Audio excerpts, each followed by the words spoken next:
خوش آمدید۔ بغیر کسی تاخیر کے آج کی اس معلوماتی نشست کا آغاز کرتے ہیں۔ ہم اسلامک فنانس میں سیکیورٹائزیشن کے ان پیچیدہ قوانین کی گہرائیوں کا جائزہ لیں گے جو اس مارکیٹ کے لیے ریڑھ کی ہڈی کی حیثیت رکھتے ہیں۔ ذرا سوچیں، یہ کتنی بڑی الجھن ہے۔ ایک ایسا مالیاتی نظام جو قرض کو پیسوں کے بدلے منافع پر فروخت کرنے سے سختی سے منع کرتا ہے، آخر وہ ایک کامیاب اور متحرک سیکنڈری مارکیٹ کیسے بنا لیتا ہے؟ یہی وہ معمہ ہے جسے آج حل کیا جائے گا۔ آج کے ہمارے کلیدی موضوعات میں شامل ہیں اسلامی سیکیورٹائزیشن کے بنیادی اصول، مخلوط اثاثوں کا مسئلہ، 50% کا اصول، مرابحہ کی حدود اور آخر میں اجارہ سیکیورٹائزیشن کے بہترین حل۔ تو چلیے سب سے پہلے اسلامی سیکیورٹائزیشن کے ان بنیادی اصولوں سے شروعات کرتے ہیں۔ یہ بات تو سب جانتے ہیں کہ روایتی بانڈز محض ایک قرض کی نمائندگی کرتے ہیں جو بعد میں سود کے ساتھ واپس کیا جانا ہوتا ہے، لیکن اسلامی سیکیورٹائزیشن کا معاملہ بالکل مختلف ہے۔ یہاں بات ہو رہی ہے کسی پروجیکٹ کے ٹھوس مادی اثاثوں یعنی ٹینجیبل ایسٹس میں براہ راست اور متناسب ملکیت کی۔ یہ محض ایک کاغذ کا ٹکڑا نہیں بلکہ ایک حقیقی حصہ داری ہے۔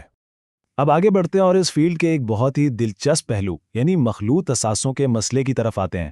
اسے آسانی سے سمجھنے کے لیے ایک ٹوکری کا تصور کریں، ایک ایسی ٹوکری جس میں کیش اور ٹھوس مادی اثاثے دونوں ایک ساتھ موجود ہیں۔ اب مارکیٹ میں ٹریڈنگ کے لیے اس ٹوکری کی قیمت کیسے طے کی جائے؟ یقین جانیے یہ ایک انتہائی پیچیدہ فقہی مسئلہ بن جاتا ہے۔ اور اسی مقام پر دو مختلف مگر بہت واضح علمی آراء سامنے آتی ہیں۔ کلاسک شافعی نقطہ نظر یہ کہتا ہے کہ فروخت سے پہلے ان احساسوں کو الگ کرنا لازمی ہے، جبکہ دوسری طرف حنفی نقطہ نظر پوری ٹوکری کو ایک ساتھ فروخت کرنے کی اجازت دیتا ہے، بس شرط یہ ہے کہ قیمت اس میں موجود نقد رقم سے زیادہ ہونی چاہیے۔ اس کی ایک سادہ سی مثال لیتے ہیں۔ حنفی نقطہ نظر کے مطابق فرض کریں ایک سرٹیفکیٹ میں 60 روپے نقد اور 40 روپے کے ٹھوس اثاثے موجود ہیں، تو اسے 110 روپے میں بیچا جا سکتا ہے۔ کیوں؟ کیونکہ 60 روپے کے نقد کا تبادلہ تو 60 روپے سے ہی ہو گیا، اور جو اضافی 50 روپے ہیں وہ دراصل ان ٹھوس اثاثوں کی قیمت ادا کر رہے ہیں۔ کتنا زبردست اور منطقی حل ہے۔ اسی بحث کو آگے بڑھاتے ہوئے اب 50% کے اصول پر نظر ڈالتے ہیں۔ آج کے دور کے جدید مارکیٹ سٹینڈرڈز اور علماء کے اجماع کے مطابق ٹریڈنگ کے لیے ضروری ہے کہ کسی بھی پول میں 50% سے زیادہ غیر سیال یعنی نان لیکوڈ اثاثے ہوں، لیکن وہ جو حنفی استثناء ابھی ہم نے ڈسکس کیا اس کے تحت ٹریڈنگ تب بھی ہو سکتی ہے اگر یہ اثاثے 50% سے کم ہوں۔ ہاں، یہ بات ضرور یاد رکھنی ہے کہ ان کا حصہ بالکل معمولی نہیں ہونا چاہیے، کم از کم 10% ہونا لازمی ہے۔ اب ایک ایسے منظر نامے کی طرف چلتے ہیں جو اسلامی فائنانس میں ایک بہت سخت حد بندی کا کام کرتا ہے، اور وہ ہے مرابحہ کا مسئلہ۔ یہاں بیع الدین کا تصور سمجھنا انتہائی ضروری ہے۔ بیع الدین کا مطلب ہے قرض کی فروخت۔ یہ ایک ایسا اصول ہے جس کے تحت شریعت میں قرض کو بیچنے کی سختی سے ممانعت ہے، الا یہ کہ اسے بالکل اس کی اصل قیمت یا فیس ویلیو پر ہی ٹریڈ کیا جائے۔ ذرا غور کریں، جب کوئی مرابحہ ٹرانزیکشن ہوتی ہے تو دراصل کلائنٹ پر ایک مالیاتی قرض واجب الادا ہو جاتا ہے۔ اس کا سیدھا سا مطلب یہ ہے کہ جو کاغذ اس ٹرانزیکشن کی نمائندگی کر رہا ہے وہ کاغذ اب صرف اور صرف پیسے کی نمائندگی کر رہا ہے۔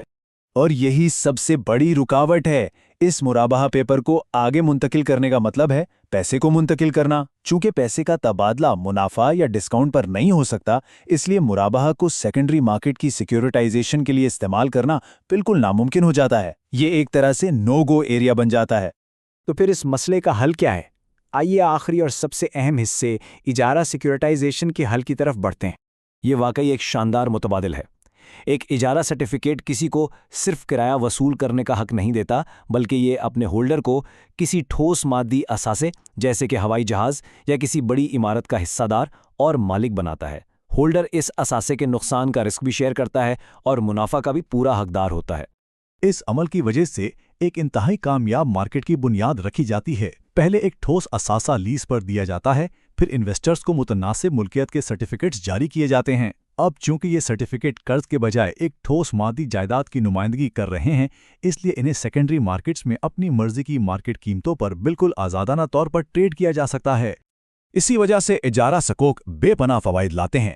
یہ قابل تبادلہ ہیں، حقیقی اثاثوں کی نمائندگی کرتے ہیں اور بہترین لیکوڈیٹی فراہم کرتے ہیں، اور سب سے بڑھ کر ان میں معاہدے کے تحت طے شدہ کرائے کی آمدنی کا ایک مستقل سلسلہ ہوتا ہے جو انہیں عام سٹاکس کے مقابلے میں بھی کم رسک والا اور زیادہ محفوظ بنا دیتا ہے۔